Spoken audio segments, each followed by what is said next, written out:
సంగమం సంగమం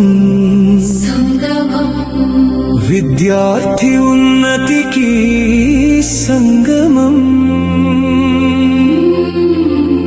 మంచి భవిష్యత్తుకి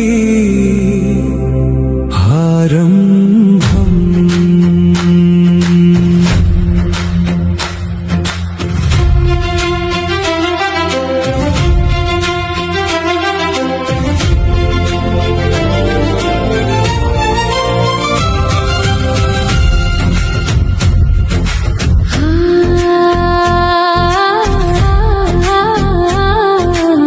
ఆగస్టు 15న ఒకే లక్ష్యం, 10,000 విద్యా సంస్థల్లో ధ్యాన సంగమం. మనసును జయించి ముందుకు సాగుదాం, పాజిటివ్ ఆలోచనలతో వెలుగులు నింపుదాం. కష్టం వచ్చినా ధైర్యంగా నిలబడదాం, మంచి అలవాటు